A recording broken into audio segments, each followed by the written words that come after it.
देखिए, अब इंडिया गठबंधन शब्द का प्रयोग ठीक नहीं है।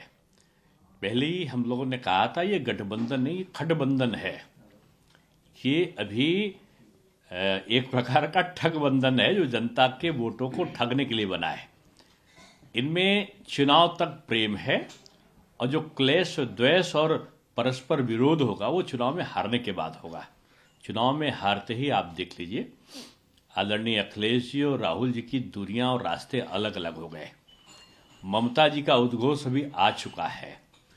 अब समाजवादी पार्टी और शिवसेना, उद्धव गुट आज एक दूसरे पर प्रलाप कर रहे हैं।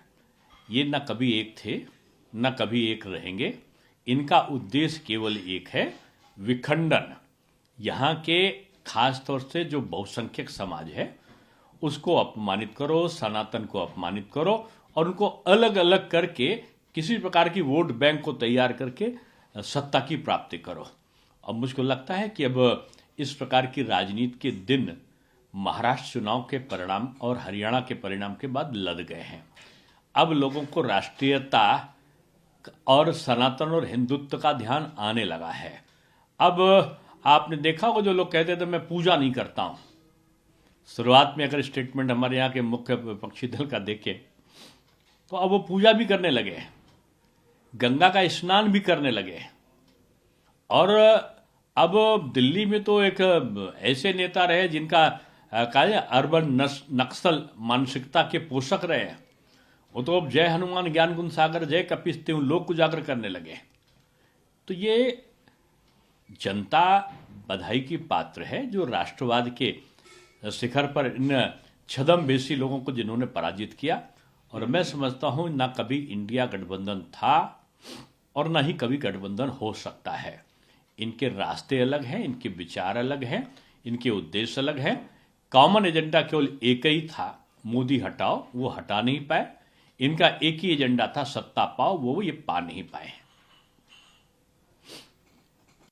में इस्कॉन केंद्र पर पेट्रोल डालकर आग लगा दी, लक्ष्मी नारायण की मूर्ति तोड़ दिया गया, पूरे मंदिर को जला दिया गया। बांग्लादेश की अंतरिम सरकार की मुखिया ने धार्मिक अल्पसंख्यकों के प्रमुखों के साथ बैठक की। हमें उम्मीद थी कि बैठक के बाद स्थिति बदल जाएगी, लेकिन ऐसा कुछ नहीं हुआ।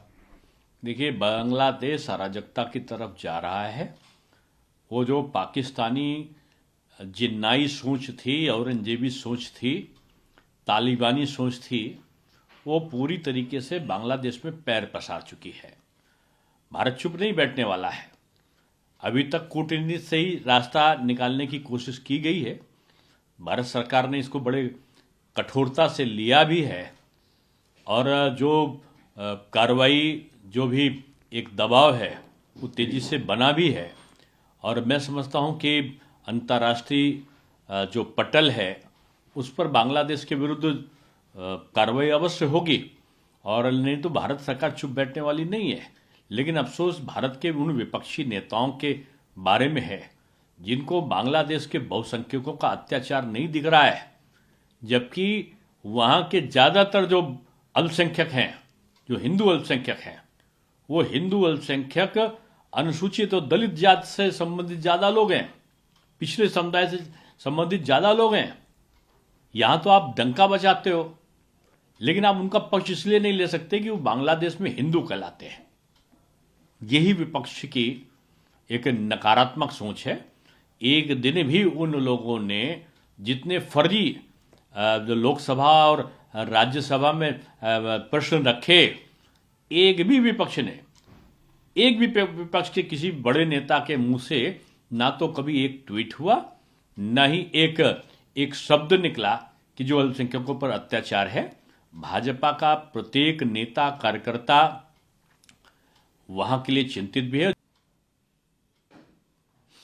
में आज जो है जो एनडीए गठबंधन के जो जीते हुए सभी लोगों ने शपथ लिया सर, वहीं पर शिवसेना यूपीटी विधायकों ने इसका वॉकआउट भी किया और शपथ नहीं लिया।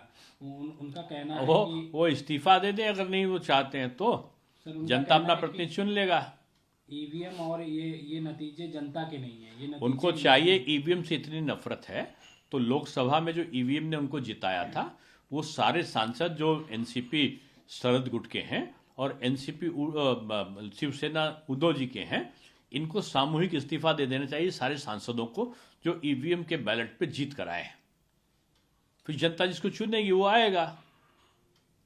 ये सब छद्मवेशी लोग हैं। हार को जनता के द्वारा नकारे जाने पर इसको स्वीकार नहीं करते। ये जनादेश का अपमान करने वाले लोग हैं जिनको लोकतंत्र पर विश्वास नहीं है। सर, आम आदमी पार्टी बहुत भयानक है, खुलेआम गोलीबारी हो रही है, अब उनको चाकूबाजी हो रही है। वो जनता से जगह जगह नकारे जा रहे हैं। वो जो सेल्फी ली थी उन्होंने कूड़े के पहाड़ की, पहले तो उनको उसकी सेल्फी दिखाना चाहिए कि आप किसी और की आलोचना करें उससे पहले ये बताओ कि आपने तो उसको गायब करने को कहा था। अब तो आपका नगर निगम भी है और आपकी सरकार भी है। आप कूड़ा जब से आप आए हो और बढ़ गया पहाड़, आपने उसके लिए क्या किया? जो टूटी फूटी पूरी दिल्ली की सड़कें उसके लिए आपने क्या किया? जो टूटे फूटे आपके अस्पताल जहाँ पर कुछ डॉक्टर नहीं है और जो आपके स्कूल हैं उनके लिए क्या किया? आपने जो आप कहते थे जमुना जी में डुबकी लगाएंगे, अगर हमको 10 साल से आप हो, अब कृपा करके डुबकी लगाते हुए, पानी पीते हुए, आचमन पीते हुए एक फोटो तो खिंचवा दो टेलीविजन पे। यानी आप वादे केवल झूठी बयानबाजी के लिए करते हैं और आरोप आप दूसरे। जब सब कुछ भारत सरकार को करना है तो आप वो काहे को चुने? बिजली नहीं यार, बिजली के बिल आप ज्यादा दे रहे हैं, वो सरकार के अधीन है, लेकिन आप कहते हो भारत सरकार जाने। अब बिजली नहीं आई, कमी है, भारत सरकार जाने। आपका सड़क नहीं बनी, भारत सरकार जाने। अगर हर चीज के लिए भारत सरकार जानेगी तो क्या आप केवल शराब के ठेके देने के लिए चुने गए हो क्या? इनको जवाबदेही बनना पड़ेगा। सर, मुख्यमंत्री देश के नाम पर होना चाहिए। हमारा कोई व्यक्तिगत अस्तित्व नहीं है। अगर हमारा देश सुरक्षित रहेगा तो हमारा धर्म भी सुरक्षित रहेगा, अगर हमारा धर्म सुरक्षित रहेगा तो हम भी सुरक्षित रहेंगे। ये मैं समझता हूँ उन्होंने एक सैद्धांतिक और शास्त्रीय, शास्त्रोचित बात कही है।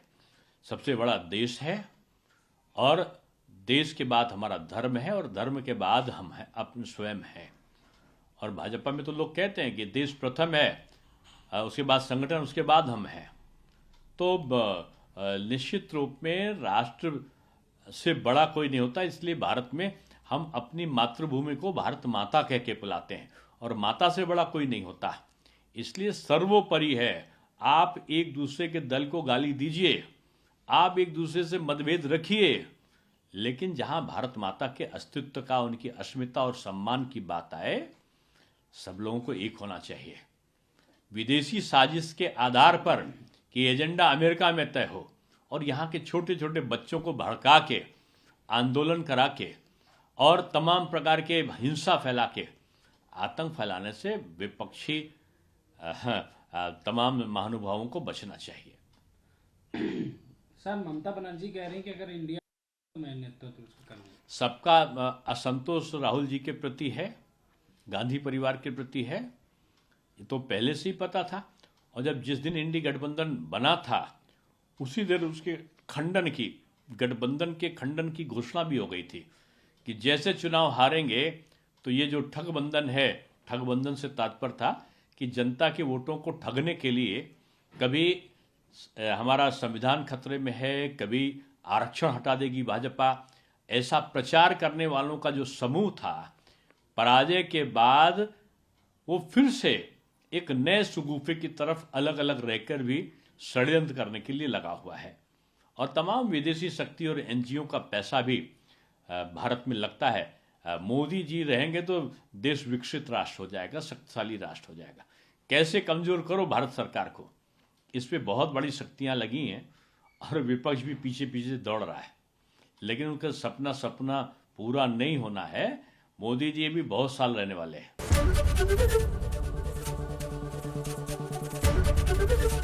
एबीपी गंगा, खबर आपकी, जुबान आपकी।